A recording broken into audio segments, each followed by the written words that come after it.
This is the 10th of the second 13, and the talk is on Buddhism and its answers to life's mystery. This is just the beginning of the talk, so it's the preamble, as we call it. This is a series of talks, and I'm mainly interested in giving the foundation to the proper understanding of Buddhist meditation.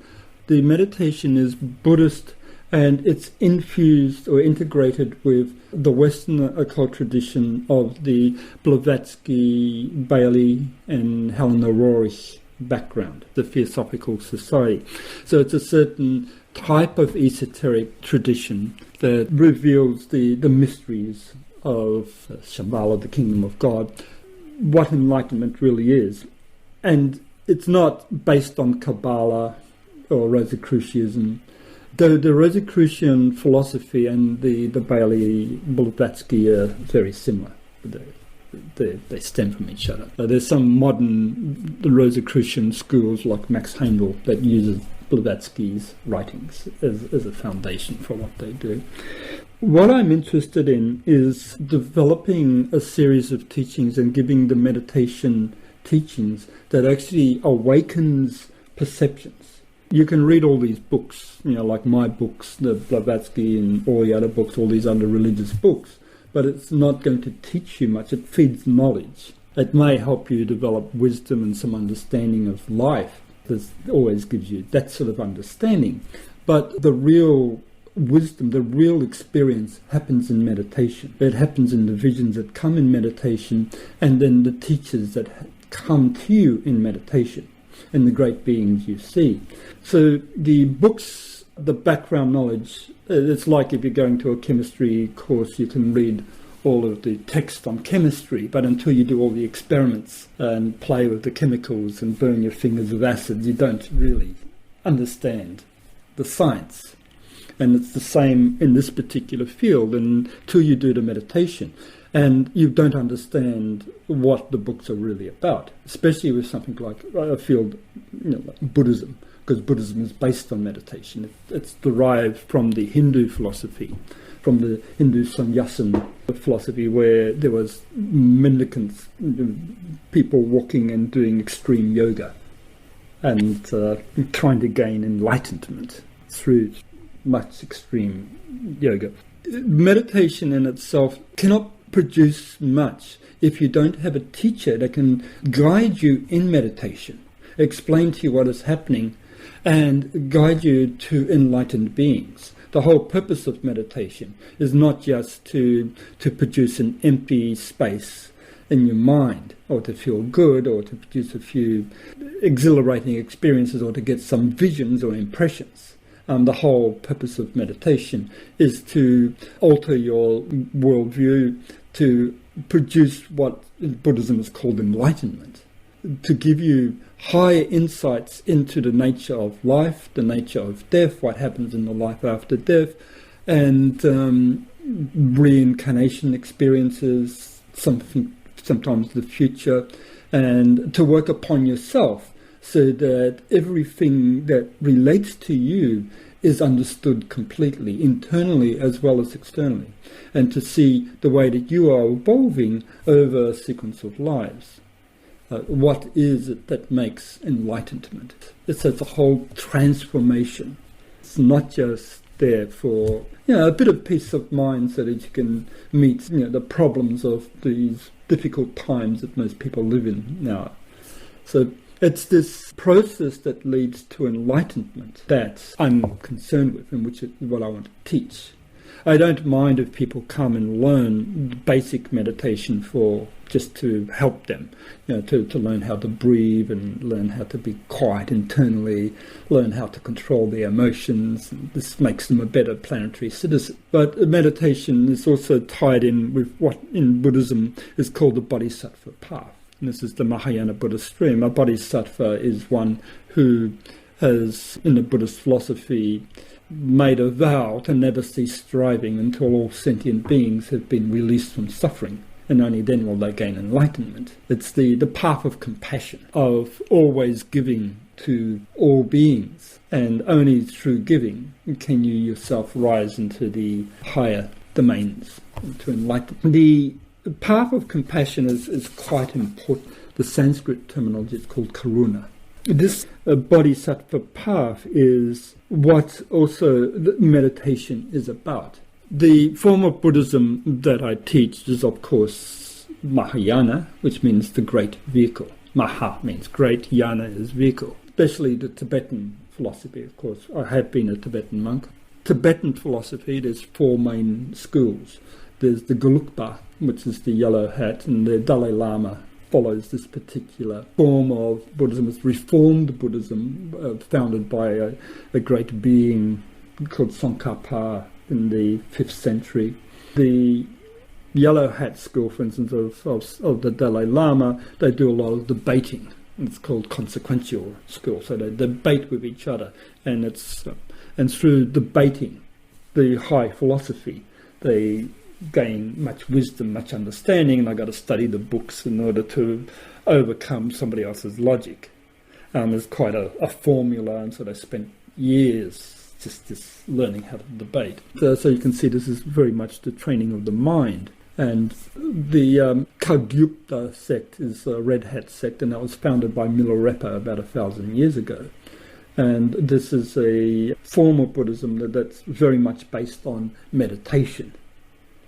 And then the earliest form of the Buddhist sect is called Nyingma, which was established by Guru Rinpoche, and the picture behind you there, that little one, is this particular great being. And he was called the second Buddha, and he more or less established a Buddhism in Tibet. He was invited to come to Tibet about 800 AD because the main teacher that was sent to Tibet, Sangharakshita, could not convert the Tibetans because the indigenous religion, Bompa, they were into a black magic form, and so there was much magic and much attack against the Buddhist religion. And Guru Rinpoche, which is his other name, Padmasambhava in Tibet, Rinpoche just means the precious guru.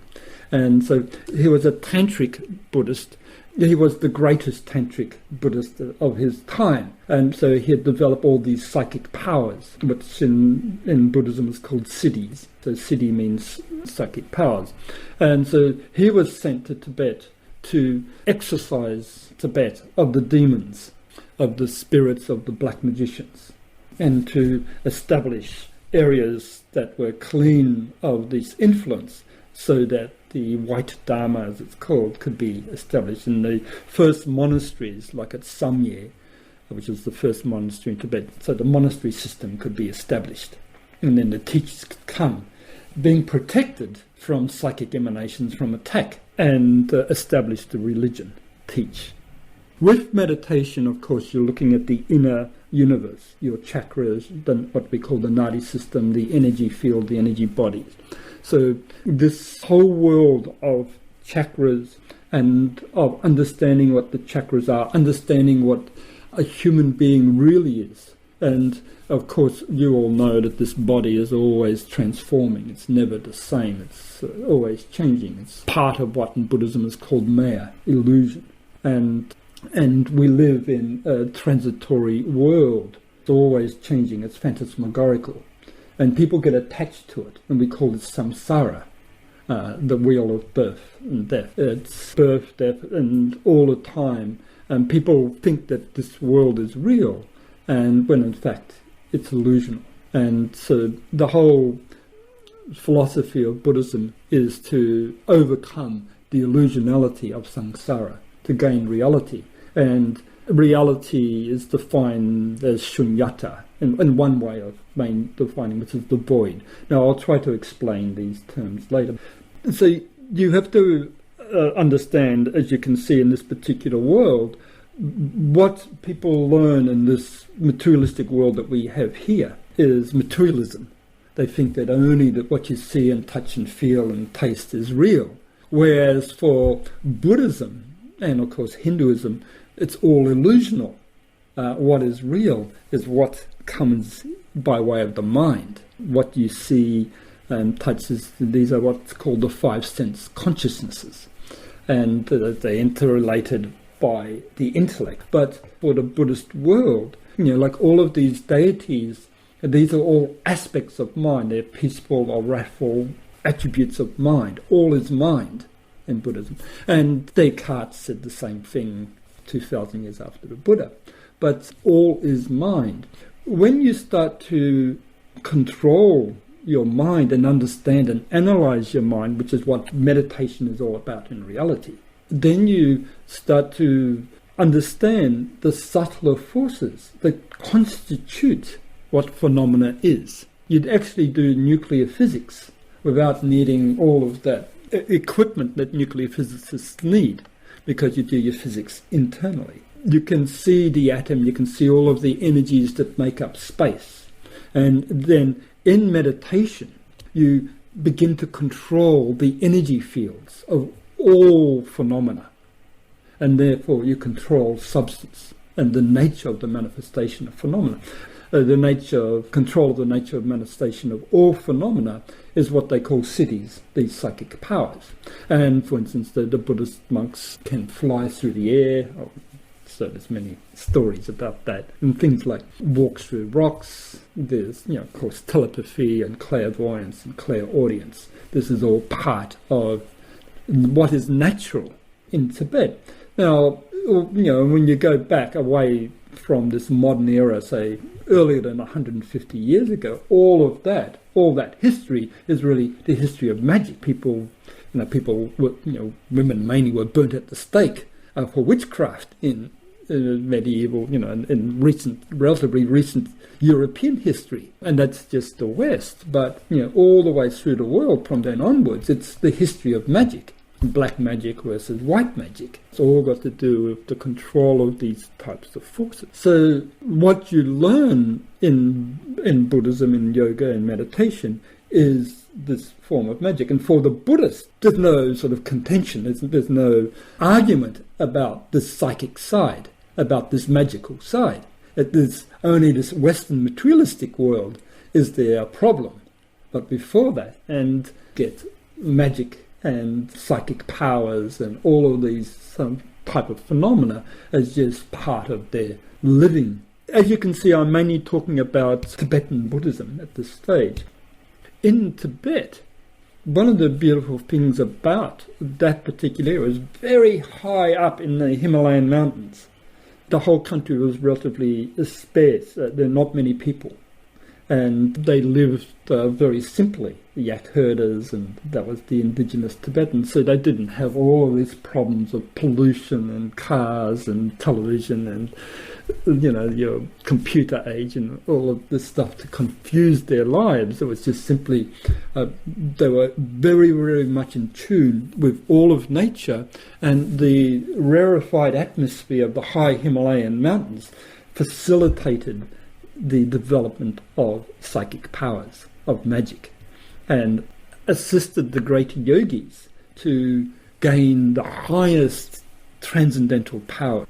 So that's one reason why Tibet is quite unique, quite special, because it was easier there to develop these awarenesses because of the society and the atmosphere and the freedom from pollution. What is sort of said in the Bible about Jesus and his ability to heal, and after he died on the cross, and Thomas had to touch his wounds and to see that he was actually living even though he died. He's a body of flesh. Jesus ate some fish and demonstrated that he was just as physical as everyone else, even though he just appeared in their room. But so for the Christians, this is the concept, or this is the Son of God because he can do these miracles. But for the Tibetans, these types of miracles virtually every yogi could do. And it was not just the white magicians, not just the practice of Buddhism, it's the practice of the black as well. The Bompa, they also had these magical powers. So you could go in Tibet and you could learn from the black path, like Milo Rapid did when he was young, and he needed to kill his relatives because of what happened to him. And so he, it's part of his story. He became Yogi Tibetan's great saint. But before he became Tibet's greatest yogi, he was a black magician. So you can go and learn black magic, or you can go learn the white dharma. So it was these powers. It was just the way that the powers were used that differs. One is for selfish purposes. One is for material aggrandizement, for making yourself more money, controlling of sex and potency over women or whatever. But it was this power for yourself over everything and over everybody, to control their lives. And generally the black magicians, of course, can become very wealthy, very powerful. And many want this type of personal power, and they use psychicism, magic, to do so. And of course, if we would go back to the witchcraft, of course, most of the women that were burnt, something like 5 million or so over a few hundred years of this, it was mostly women. They weren't just burnt, they were drowned and whatever. I won't go fully into the Inquisition, but they didn't have these powers. They were mainly looking after children. Children get sick, heal them with herbs. Well, if you healed your children, then you were a witch. You understand? So it was this sort of problem. But there was also much magic, much occultism. So what I'm sort of saying, that this occultism in the West was almost always black magic. If you were jilted by someone, you get the hex, the spells to attack that person's lover, to do something harm to them psychically. That was very much part of the European tradition at that time. The court of Louis XIV, Louis XV, Louis XVI was all, it wasn't just magic, it was also poisoning people. You got magicians like Cagliostro that became very famous, and Mesmer, that through psychic powers, but people flocked to them so they can learn these types of arts and how to make themselves rich. So you understand there's these two streams, the black and the white, and they were fighting each other. The white magicians in Buddhism, when you develop these psychic powers, you actually have to learn protective arts. The spells in ancient Egypt, it was the same. You had to learn many, many spells to protect yourself from evil influences. And likewise in meditation, in the higher arts, once you start to develop these siddhis, you have to protect yourself from all sorts of psychic influences. You become a vehicle of light, a light bearer. That's the other thing to do with meditation. The meditation is you bringing into your consciousness, into your awareness, stronger and stronger energy, and the energy throws out of you the negativities, the substance, the gross energies, the emotions and things like that, and then you have to deal with them, and then you transform or transmute those qualities. So what I'm sort of getting to was when Guru Rinpoche, and this is a long way back to, because I'm trying to get you an idea to the environment, the world that they lived in is completely different than the world, this materialistic world here. And for them, the psychic world is just natural. It's like for you living here, thinking just in terms of these material things, that's natural for you, but for them, they fought in a different way. And it's very important to understand that world. And so to understand somebody like Guru Rinpoche and why he was given a whole pile of gold by the king to come to Tibet to bring Buddhism. So this Nyingma tradition is tantric. It specializes in magic, and it's not magic in the sense of the way people think in the West. It's white magic. It's the transformation of all the powers that govern phenomena. It's complete control and the right usage of it. So then there's one other form of, going back to this talk of the 4 sects of Buddhism, which is called the Shakya.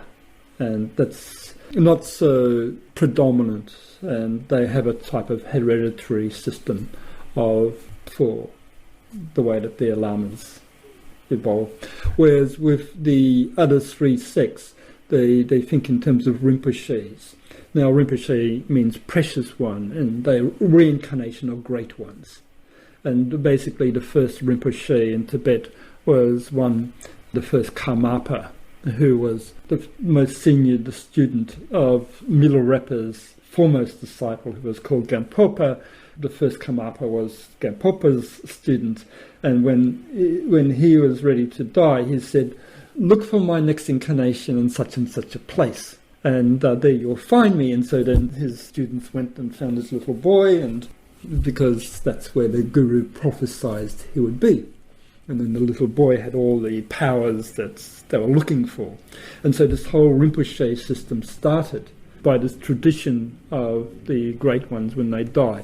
They say, "I will be born in such and such a place, and you'll find me there, or you'll find me in such a way."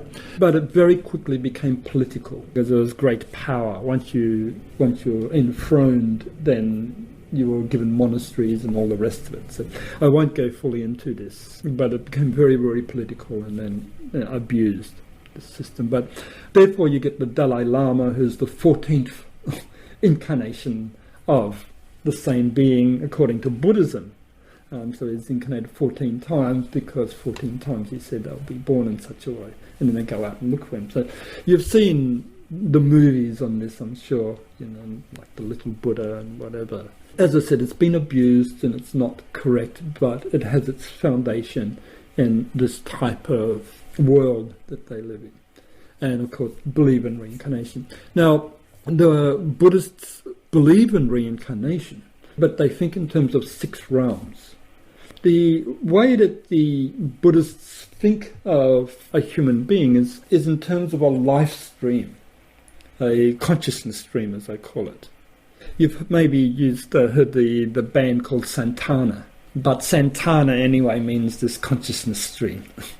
There's a stream of flowing of consciousness is Santana. So the consciousness stream, when it leaves body, can be born as an animal, can be born in a human form, it can be born into a Shudra, on what I call the astral plane, as a type of hungry ghost, it can be born as a preta, which is full of desire, can be born in the hell state, or as a Shura, which is in a God state. And so these 6 domains. Now, they're not literally true, and I explain in this book here the basis for this belief, but it's not the way it actually is. It has its truth and it has its falsehood as well. Now, the same with the ability to be born into animals. It's not possible for a human being to retrogress, what in English is called metempsychosis, to be born into an animal form. This is an animal form, so when we incarnate into a human body, the human body is the animal body. It has animal-like qualities. These animal-like qualities are emotions. They are developed by the animal kingdom. You've seen dogs and how emotional they are.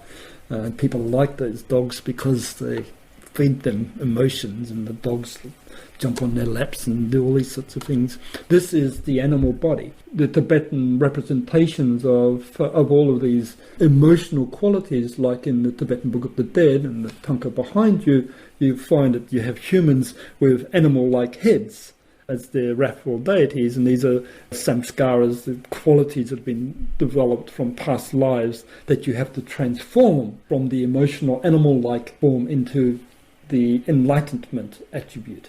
This world of the animal body is the human body and its emotions, and the human principle that's reincarnating is the mind, as this consciousness stream, right? So there's no such thing as rebirth into animals. In this book here, Karma and the Rebirth of Consciousness, I have something like a couple of chapters explaining all the reasons why this is an impossibility, because this book's written for Buddhists to think in the literal interpretation of metempsychosis. So only in human form. And all of these other types of experiences, like the God realm, the hell states, it's all within human form. When you die, all you do is leave this physical body. So the physical body is dead, right? It's gone. It's whatever they do with it, it's up to them. But you're up and you're looking down upon it, and you're saying, God, did I live in that thing, right? And most of you think that that's the reality, but in reality it's not. And every night you get out of this body and you go have fun, and then you go back into it and you say, well, another time, another day, again and again I've got to go into this clammy cold vehicle and activate it, and then you wake up and you suddenly think that this is the real, when the real you is what's out of your body. And as a matter of fact, as all of you know, 1/3 of your life is asleep. But most people, not just physically are they, when they go to sleep at night, but they also brain dead almost. They're not aware of the world around them as they are awake. They're only using a tiny, 1/10 of their brain cells according to science. But psychically, they blind. That's what we call in Buddhism ignorance. They're ignorant of virtually everything that's happening around them. If you develop clairvoyance, you'll see auras and you'll see the thoughts coming out of people. It's a far more vibrant universe.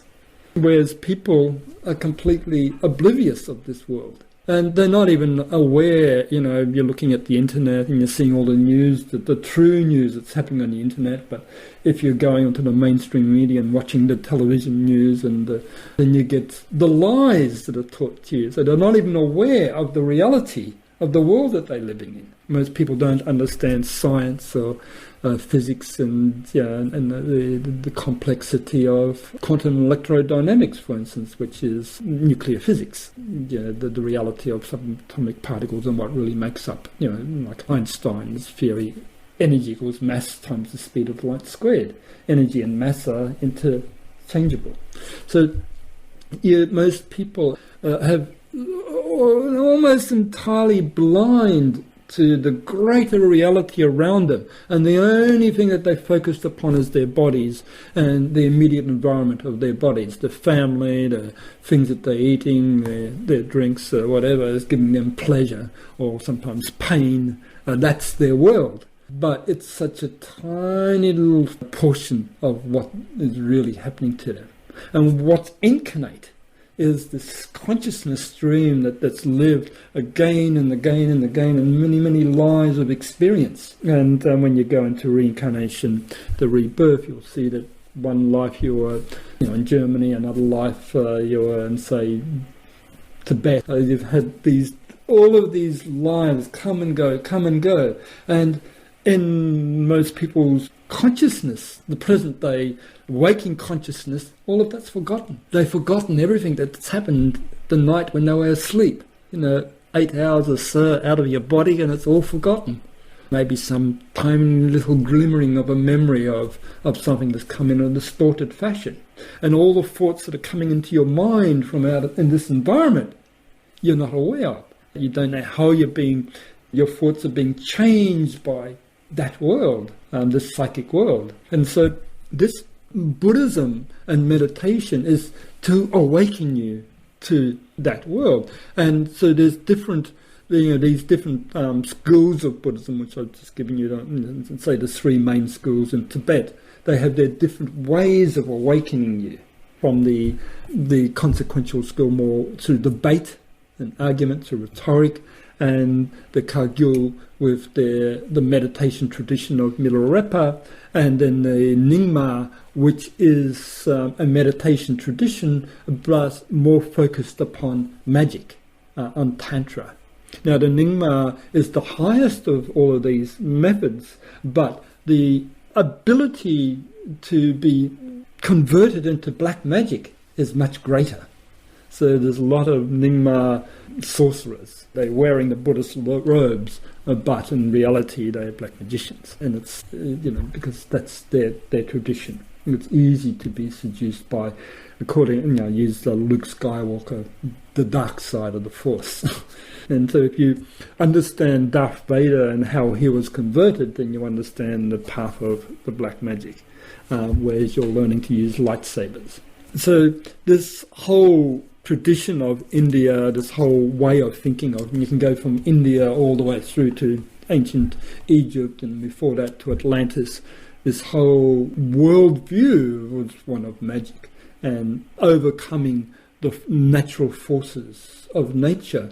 When the Buddha was alive 2,500 years ago, in the environment that he lived in, it was a Hindu environment, and they were mainly following the Vedas and the Upanishads.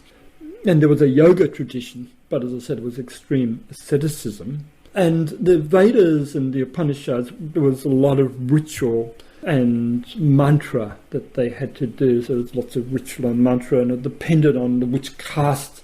In India, there's 4 castes: the Brahmins, the Kshatriyas, and Shudras. So there's these various, depending on which caste you're. If you're a Brahmin, then you followed the Vedas. You lived a very generally holy life and so forth. Now, the Buddha was born into Kshatriya, which was the warrior caste.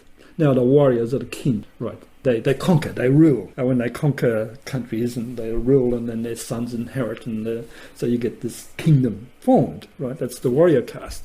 And then the Brahmins are the religious caste that are supposed to advise them as to how to live their life and give good laws, good edicts, and all of that. And they help them to build the beautiful temples and all the rest of it. And then the Sudras are the working class. Then there's the untouchables as well. So you have these 4 types of class, and it was almost impossible to get out of your class. Now, the Buddha himself, when he was born, and there's everything to do with Buddhism. See, the difference between here and the West, we have a type of consciousness where we like to put dates to things and specific detail about a person's lives. Now, somebody was born 212 AD and they lived their life like this and this and this, and they conquered the world, or like the late Alexander the Great, the 3rd century BC. But in Buddhism and in Hinduism, the dates do not matter, and the factual information does not matter so much about what a person does either. What matters is the mythology, is the religious history, is what they accomplished in their meditation, in their psychic world, as well as on the physical plane. See, so you have, when you get a story, for instance, of the birth of the Buddha, you get his mother, Queen Maya, standing up, leaning on a tree, and an elephant came in through her side, and she gave birth, and the elephant was the Buddha. To interpret these myths, you have to actually understand the symbolism of all of the language that is used. Whereas for the Western world, Westerners, they don't think like that. They don't think in terms of the psychic world. They don't think in terms of the forces that is symbolized by the elephant, what is reincarnating or incarnating into her womb, and how she gave birth. And there's some myths say that he walked 7 times as soon as he was born. He walked and did 7 steps and said, I'm the conqueror of the universe, whatever. But the problem now, Buddha was born, as I said, Kshatriya, and his father was a king of a local area in Nepal, Limbudi. And when the holy man came and looked at this young child, this baby, he said, this is, by the marks on his body and whatever, that he'll either become a world conqueror or a world conqueror spiritually. He's either going to become a great Buddha or a great Maharaja, right? And of course the king wanted the Buddha to become a great Maharaja, to conquer all of the kingdoms around. That's of course the way kings think, being a Kshatriya. But of course we know that the Buddha was destined to become a spiritual world conqueror. But the king then said, in order to make the prophecy come true the way that I wish it, I'm going to surround my son with nothing but what is pleasurable. He's not going to know anything about old age, death, sickness, any of these things. He's going to be living in a pleasure garden and be surrounded by nothing but the most beautiful women and youth that he could be with. And so the Buddha grew up in this pleasure garden, the type of lifestyle that most of the people here would love to be in. And he eventually had a wife by the name of Yasodhara. And there was guards around his pleasure palace to make sure that he did not go out of that. So it's something like a heavenly realm, a God realm. So you can imagine living like that. Everything you could ever want for pleasure, but not seeing the real world. So that's the way the Buddha was brought up. Then he had a son through his wife, Yasodhara, and the son was called Rahula.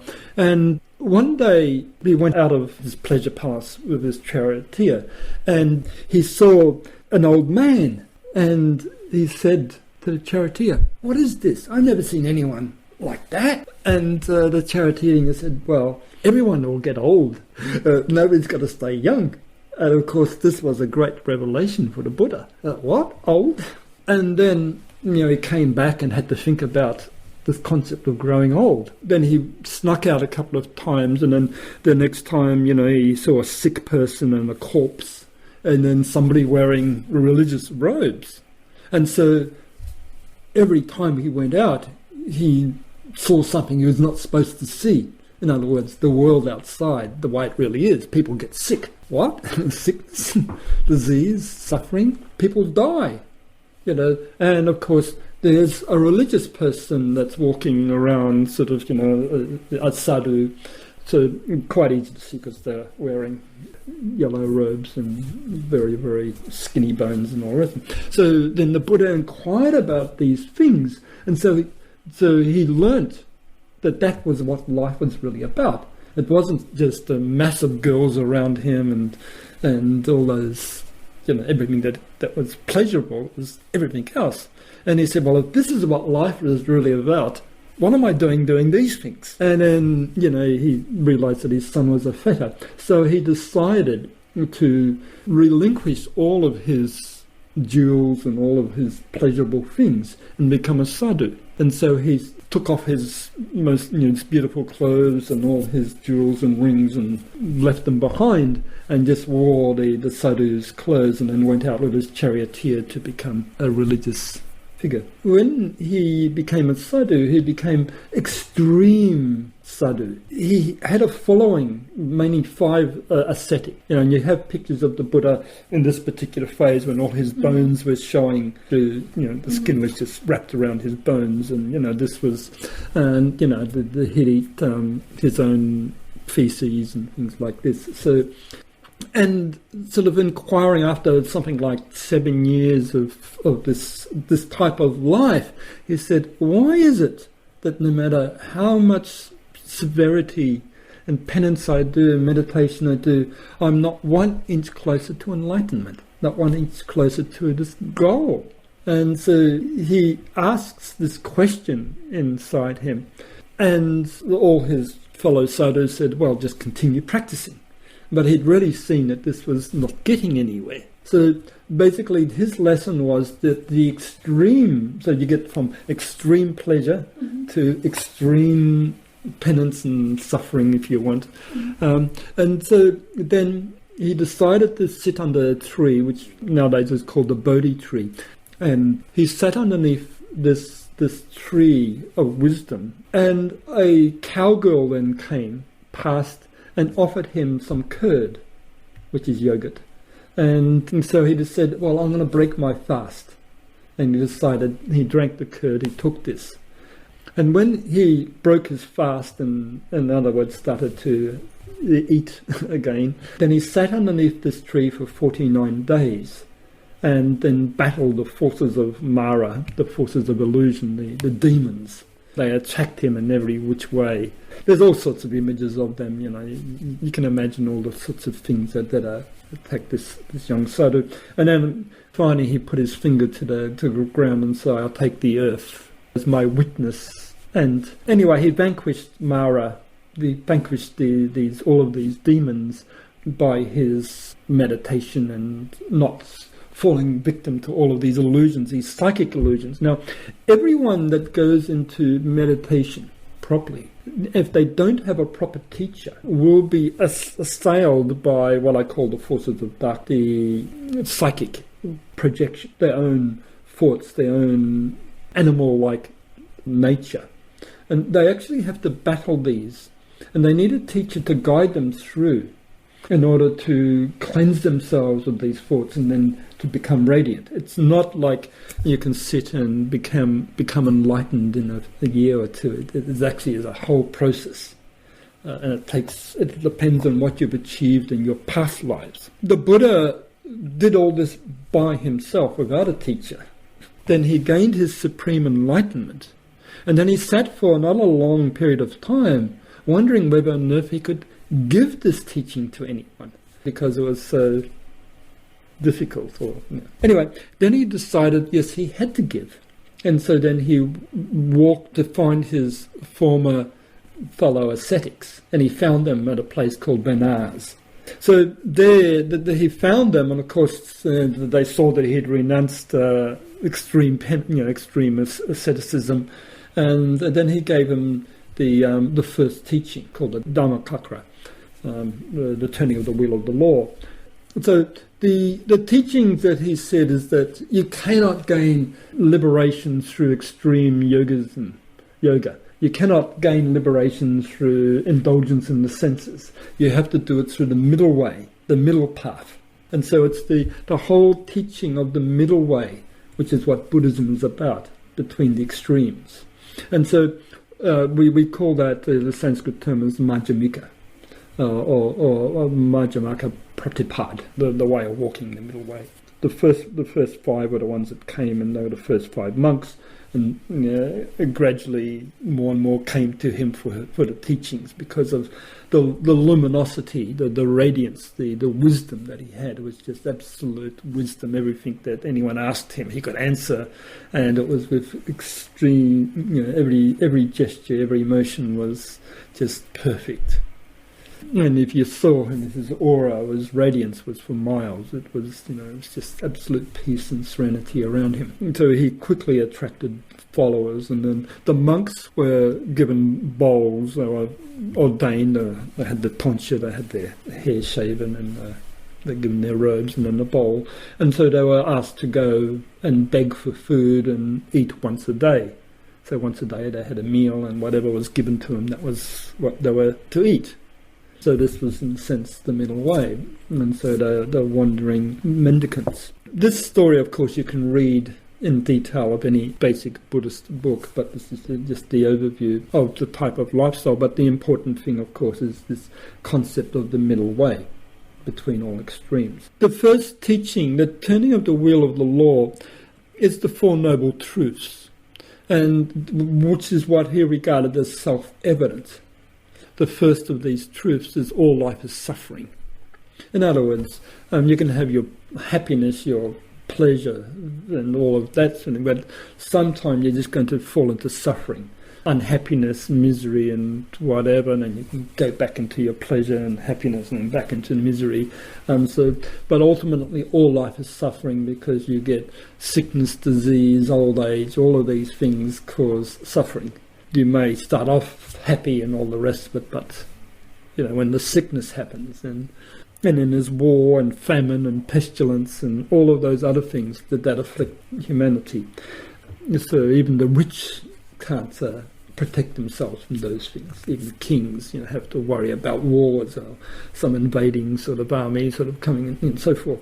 So all life is suffering. But then he said, the cause of the suffering is your craving for phenomena. And when you crave, you attach yourselves to the object of what you desire.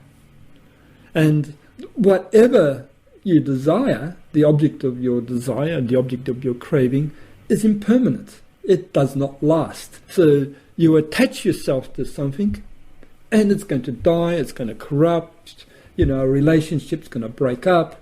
It will not last. And if the stronger you're attached to something that's not going to last, when it finally leaves you, then you're going to suffer. And so this whole cycle of birth and death is based on this attachment to things that are transient. And then he said, well, there is a way to be released from suffering, to no longer have to suffer. And then he called this the Eightfold Path. And the Eightfold Path, the formula is first is right understanding, or right or perfect understanding. You understand what life is about. You learn about everything. So once you understand, you know what not to do. The next one is the right thought that comes with right understanding. The processes of life teaches you And then you think about these things. And then you manifest right speech. And right speech also means, how you convey your message, your writings, your interrelationships with other people. So the speech is the way you think and the way you act out your thoughts. People can get angry, mad, get all sorts of emotional things. When they can say stupid things when they're emotional, and other times they can use speech very wisely. And all of this has to be properly thought out and balanced. So right speech is the next one. And then from that comes right action. And so when you control your speech, and in Buddhism, to be wise means the proper control of speech. You don't blabber and just chat on. Later on you'll see that everything is energy, and if you're always just abusing your mouth and your emotions through talking and gossiping, then it's going to A, cause you sickness, and B, there's all sorts of reciprocal problems that come from this. The whole world around you, some listens to what you say, you can attack them and they'll attack you, and there's all sorts of karma. So it's quite important, and then right action comes from that. In other words, you do charitable goods, you help people. And if you help people, then you will be helped. And then from that comes right livelihood. You don't earn a living, for instance, through killing people and through stealing from them and things like that. You actually make sure that you have proper ethics and morals in what you do, so that your life is based on a heap of virtues rather than things that are going to cause karmic repercussions. And then from that comes right effort. When you're working, which is right livelihood, right thought, right action, then you have to put the right amount of energy into it. It's not a matter of just simply sitting around and expecting the whole universe to give it to you. You actually have to put the effort in to make it happen, to make whatever it is that your goal is to come into fruition. It's like these books didn't write themselves. There's a mountain of effort that put into that, a lot of study and so forth. And then from that is right mindfulness. And right mindfulness is the proper approach with your meditative mind. So your mind is always rightly focused upon your effort. And then the last one is right concentration. You concentrate your mind upon the things that matter. The things that matter, and the things that matter is that which produces liberation from samsara, liberation from suffering. You become an enlightened being. And so your right effort, right mindfulness, right concentration is to free yourself from all those things that cause suffering and misery and hardship and pain. And then later on, when you understand karma, which is, of course, a philosophy that's pretty universal in the Hindu and Buddhism. As I said, I started off with talking about karma and rebirth into animals, and I said it doesn't happen that way. Karma is simply the word action. And whatever action you do has its repercussion and equal and opposite reaction. So whatever you do to others in thought, word or deed, you must suffer the consequence. The same consequences. So whatever you've caused pain or suffering to others, you must receive that. Whatever pleasure or happiness to give to others, you will also receive that. And it's the law of karma. And karma follows you in the after-death state. When you die, it's all conditioned by karma, where you go to, whether you go to a hell state, a state that's similar to a purgatory or asura state, or whether you go into a heavenly realm, a God state, is all depending on your karma or the actions you did while you're alive, your emotions and your mind. And then, of course, your rebirth. Where you're born into, whether you're going to be born into a rich family or into a poor sort of hovel somewhere in Africa or whatever, depends again on the things you did what you did in the former life. So this whole concept of karma comes in with this right action, right livelihood, right contemplation or mindfulness, right concentration. So it's a proper understanding of all of the processes that make up life. That's his first teaching, the Dhammacakkara, the teaching of the wheel of the law. The whole philosophy of Buddhism is, of course, vast. Like the Christians have one Bible, and it's all more or less in the Bible. Of course, there's commentaries on the Bible, but more or less that's it. Whereas for the Buddhists, there's all these various Buddhist schools, and the volumes of their texts just, there's 108 sort of texts on the Buddhist sayings, and there's 256 whatever's of the Kanjo and the Tanjo, of the Mahayana sutras, and so there's masses of different types of tantras and sutras and things like that. So the teachings are quite vast, but the Eightfold Path, the Four Noble Truths, is pretty well consistent in all the Buddhist schools. The other thing that they teach is the concept of dependent origination, pratya samutpada. Basically, these are the 12 links that link you into the sphere of birth and death. It basically says that everything starts in ignorance.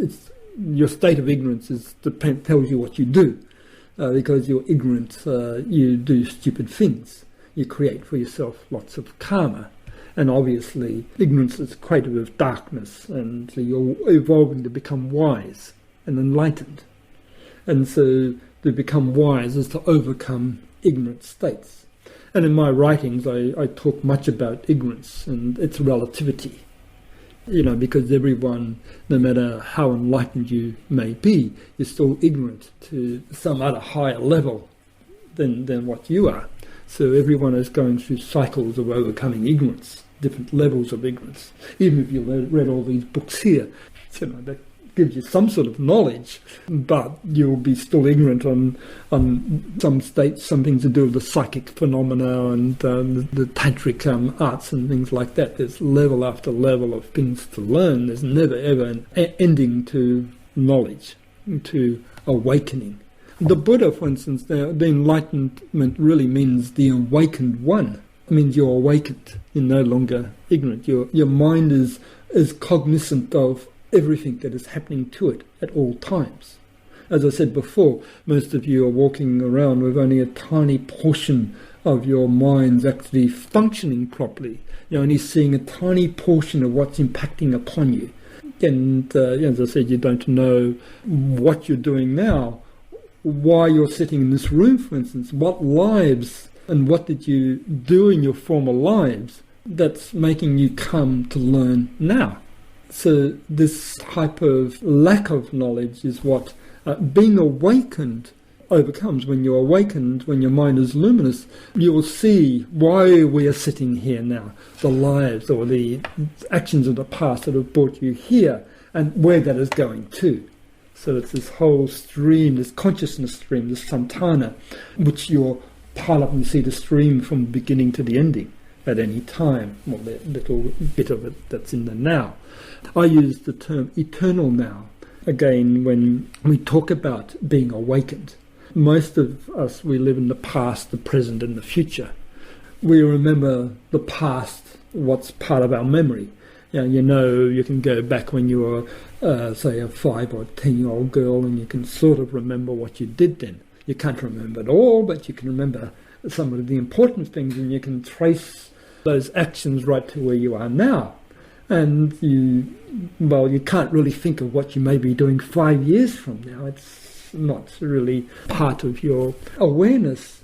But when you live in the eternal now, you'll see the development of what you were when you're, say, 5 years old, but you'll also see the projection of everything you do and everything you've done into 5 years from now. You'll see all of those tendencies, what I call samskaras. Now, a samskara is the actions that you've done in a former life. It's actions, these are emotions, mental emotions that you've developed that condition you in the now. They come through in the now and push you. For instance, you could have a samskara of a life where you're very proud. You may have been very wealthy, a noble, a duchess or something like that, and everything around you made you proud about who you were and the power you had and the clothing and the money that you had. Now that type of energy of pride, of being wealthy, then will push through in a particular life. You may not be wealthy in that life, but then the pride still comes through in some way. It may be pride in the way you bake food, make beautiful cakes or whatever, or pride in, in the way that you look, the what you do to your face or whatever. It's this pride still comes, and this is a samskara. So you understand, and it can be, religious hatred and intolerance, for instance, of fanatical religion. And the religious intolerance, for instance, if you're a Christian and you couldn't, and you're born in those years when Christians were fighting each other 400 years ago or 300 years ago, the Jesuits versus the Protestants, and they had the wars of 100 years war, the 30 years war, and all that whole thing. And so they're absolutely intolerant of each other, and they would crucify for in the name of Christ a fellow religionist is simply because they were Anabaptist or rather than Catholic, right? And there was extreme cruelty upon those that they found, this intolerance. Now, you think how many hundreds of millions of people had this intolerance, religious intolerance, and fought each other, and not just amongst the Christian sects, but look at the Christian versus the Muslim world and so forth, and then spread it out to the world. And so this type of religious fanaticism, this type of intolerance, then when you reincarnate, you may not be religious in that life. You may be atheistic, you may be a scientist, but then you have an intolerance against religion. Religionists, right? You can't stand people that think there's a God. So then you're fighting this war of atheism, of scientific materialism against these religionists. Now, it can be anything, any form of hatred that comes suddenly. People have their hatreds, their intolerances about, some type of wine. It can be just something little like that, so like, I won't eat this, or I don't like Muslims right now. They're trying to breed this intolerance against Muslims because I want to go to war. And so you can see that this religious hatred comes in different ways, and these things are samskaras. And most of your life on the spiritual path is to overcome and convert samskaras. So the whole path is really to understand what your samskaras are. What is it, these tendencies that are pushing you? Tendency that push you to be emotional in a certain way, to think in a certain way, desire certain things. And the whole path to being mindfulness is mindful of your samskaras. And when you're properly working in meditation, you're looking at all of these attributes that prevent you from becoming a properly loving person, a wise person, a liberated person, in other words, one that has this naturalness of mind that lives in the eternal now, right? It's the samskaras of the past that hold you back. And those are the things that produce your testings on the path to light, on the path to liberation. Well, the testings are what I call initiation testings. So you can see this concept of samskaras. Samskaras comes out of ignorance, and then from that they develop your consciousness. And so your consciousness is based on things you've done in your past life, right? And it molds the way you think now. So on the whole, you're transferring samskaras of ignorance, samskaras of attachment to material things, to the things of petty objects of the desire, for things that produce real worth, which are spiritual insights, revelation of your past lives as to where you're going to the future, and things like that. So you're always mindful of those things. In Buddhism, we have the 5 sense organs, touch, taste, sight, smell, hearing, and the whole philosophy is based on these 5 sense consciousnesses. They relate to the 5 elements: earth, water, fire, ether. And from these, to understand fully the 5 sense consciousnesses and the transmutation into the 5 wisdoms of the Buddhas of meditation. And so, there's the Dharmadhata wisdom, the mirror-like wisdom, discriminating inner vision, the equalizing wisdom, the all-accomplishing wisdom. So these are transmuted, and I won't go into explaining these at this stage because this is sort of like getting into vast philosophy. But so these are the transmuted correspondence of the five sense consciousnesses. So you have to understand what these are and how they transmit, and therefore we have five fingers and so forth, and how they control your life, and how they become eventually just the basis for enlightenment consciousness. So you become like one of these Buddhas in one of these tankas. They're Buddhas of meditation. In Buddhism, they call them the six organs or the six consciousnesses, because the five sense consciousnesses are integrated by the intellect, by the mind. And now in Buddhism, the intellect is just like one of those, the way that people think. It's just basically the sum of what they've experienced through their eyes, their nose, their touch, and so forth, right? So this is what they call the six consciousnesses. And of course, you know that the intellect is limiting. And where our materialistic science is, that's all they think of is the intellect, and what the intellect can learn by means of the five sense consciousnesses. But in Buddhism, the intellect is itself limiting, and it is a higher mind, an abstract mind. But in Yogacarya tradition, they have what's called the eight consciousness, and then they add to that the klista manas, which means defiled mind, which is really emotional mind. So you have the intellect, and you don't just have touch, taste, feeling, you have your emotion.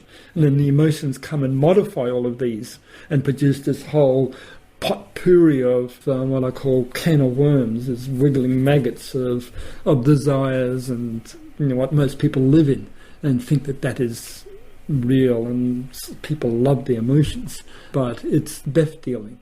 The emotions are what you have to control to become wise.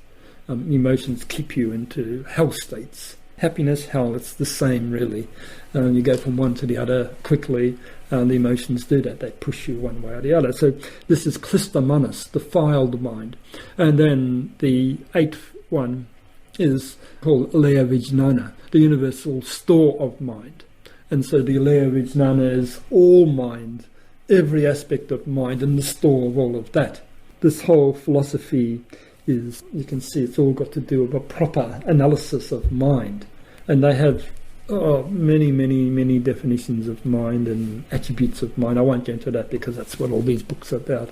Incredible sort of analysis. The Western philosophers they're just babies, absolute children on the path compared to the Buddhist philosophers when it comes to analysis of mind. Descartes, etc., they know almost nothing. They were Buddhists, that's the reason why they gave their philosophy of mind to the West. But, because with Buddhists, it's not just the empirical mind, it's the abstract mind, and it's all of the psychic senses, the chakras, and the qualities of the chakras, and all of the psychic phenomena that comes into it. And of course, with the Western world, they know nothing about this. They know nothing about chakras, nadis, and all the subtle types of siddhis that the Buddhists and the Hindus deal with. So it's a vaster, far vaster analysis of mind and what phenomena is. So from sense organs, then we get the contacting, feeling, craving, grasping. So all of these are part of the Four Noble Truths we've told you about. You crave things, you grasp for things that you crave, you feel things for things you crave. And as you grasp for them, it produces sufferings and your happinesses and becoming. And then eventually, because you grasp to everything to do with transience, you're born again into a world of transience. And you're born again and again and again and again into it until you learn not to grasp, not to crave, not to want these things that are always changing and that cause suffering. And that you learn that what you need is things that awaken your mind to the eternal now, to liberate yourself from phenomena, from grasping, craving, and suffering and attachment to anything that is transient. You work towards that which is non-transient, and the Buddhists call it shunyata, void. It's a void of everything that you, with your mind, can think of as anything. The mind does not exist in shunyata. It itself has died. It's a space of absolute beingness. And then what shines through the void is what I call the Dharmakaya. Christians can call it the mind of God, a cosmic mind. It's liberated mind. It's the knowingness of everything, all mind. That's mind with a capital M. And so you go through the cycle from ignorance to rebirth, and of course every time you're born again, you're born as a child, and you're born in a state of ignorance, yes? You come out of a dark womb. The womb, from your perspective, is dark, right? But if you understand it from the point of view of what's incarnating in that, it's actually a body of light. It's an energy field. It's an energy body. It's only dark because you think in terms of these eye sense. About if you've got clairvoyance, the fetus that is developing is a clairvoyant entity. It's going through a clairvoyant state into the ignorance of darkness when it is born. That's when it gets this type of consciousness that we have now. But until it's born, it has the clairvoyant universe, the inner plane vision. When you begin to think properly about phenomena and what you are, using these esoteric understanding of things, you can see it's a completely different way of viewing than what our scientific materialists teach you, in the way you've been conditioned. So anyway, you are born into ignorance again, and from that little child, unless you're a very, very great being, and you may sort of remember your past lives from a very early age, and there's a few people that have done that, but most of us have to go through the cycle again of relearning from ignorance.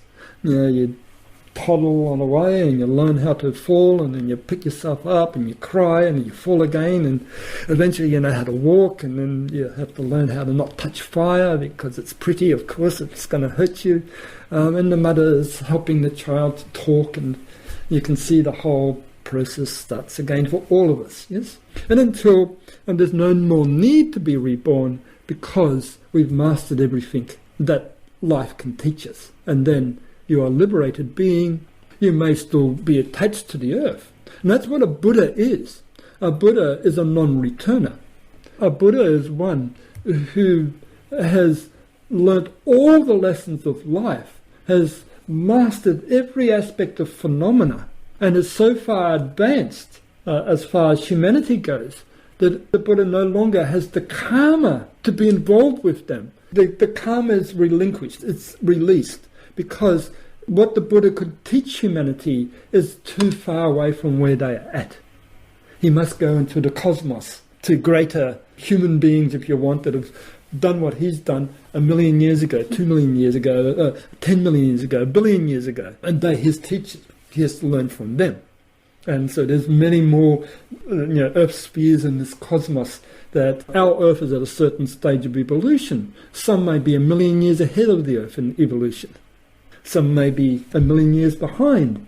You understand? So we're going into what I call the New Age. So within 1,000 or so years, this whole Earth will be completely transformed. Scientific materialism will just be a thing of history. People have clairvoyance and they'll be quite enlightened. And what I'm talking about now will be the science of those days. It's just natural, what people now talk about, going to work and whatever they do whenever they go to work, and I don't know, whatever you watched on TV, but in those days they'll be talking about the cities or what they've seen in cosmos, and it's a completely different worldview, vision, because they're enlightened. The whole world is traveled that way. So you get an idea of this path ahead of you, and what Buddhism is really about.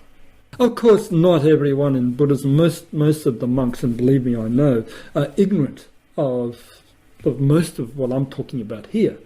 They have the formulas. The formulas is, there's the text, there's the sutra, you recite it, you meditate upon it and you recite it more, but they don't really understand because they're not really great yogis, right? They're still on the beginning stages of becoming Buddhists. Many of the great yogis, many of the enlightened ones, have been born into Western bodies and in women's bodies. And there's a good reason for that.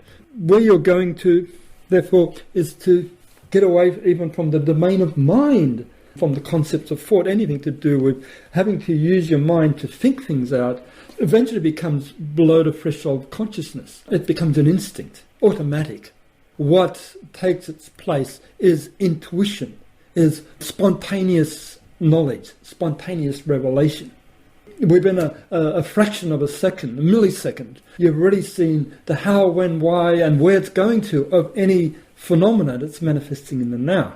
So you don't have to think about it, you already know. And then your conscious brain can work to explain to people around that are still busy thinking, living in that world of thought. So the enlightened mind is this spontaneous, automatic generation of knowledge and awareness is where you're going to.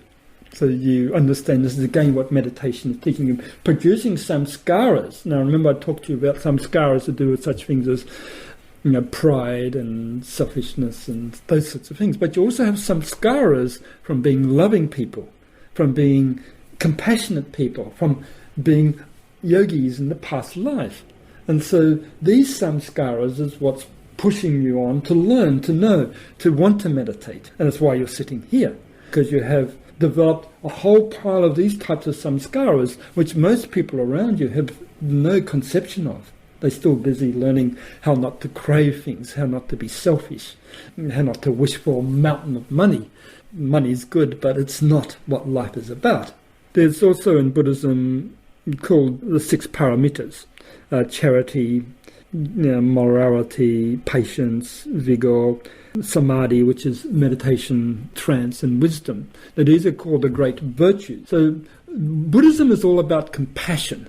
It's not about selfishness. It's about the opposite. It's how to be unselfish, how to give, how to develop these paramitas, how to gain wisdom. And people can have a lot of money and a lot of things and give it out stupidly. And you've done the same probably as women in your relationships. You've met men and giving yourself completely to this guy that just abused your gift. And there's men that have done the same with women. You understand? And what I'm trying to get to, this is one way of giving.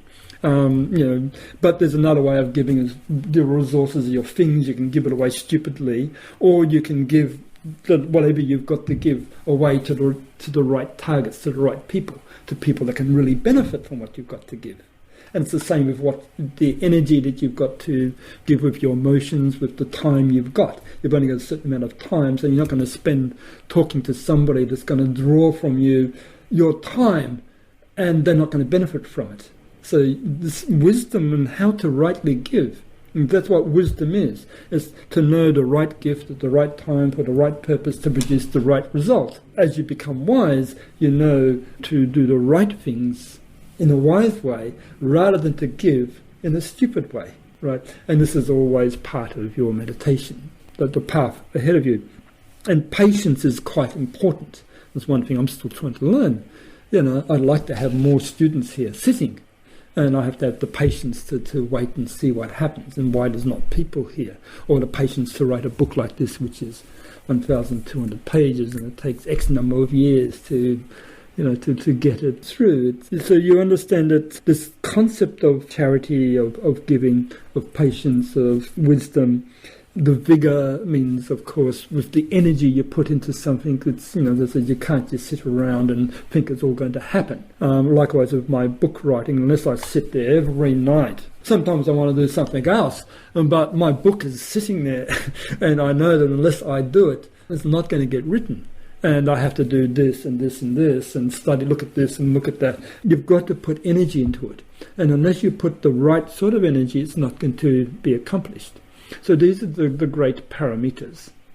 And it's quite important to understand. And in Buddhism, the Mahayana Buddhism, and there's 2 forms of Buddhism, Theravada, which is the old form of Buddhism. It's in Ceylon, it's called Sri Lanka now, and other places, and they think in terms of the Arhat tradition, which is self-enlightenment, whereas for Mahayana, it's enlightenment for all beings. So we work to help all sentient beings. And so a bodhisattva is the whole concept there, which is what I started with, where an enlightened being incarnates again and again, not for themselves, but so that they can liberate other people, teach them what the bodhisattva has learned. And only then, as the group grows and people learn, can the bodhisattva evolve. And so this concept of group evolution, group service, group love, is what is another part of the whole Buddhist path. You never ever do anything for yourself, except with your beginning stages. You're doing things for others, and you evolve with the others. Together you grow. That's our path. My main purpose, as I said, is to teach you how to become enlightened, how to gain meditation, how to liberate yourself from the thraldom of your minds.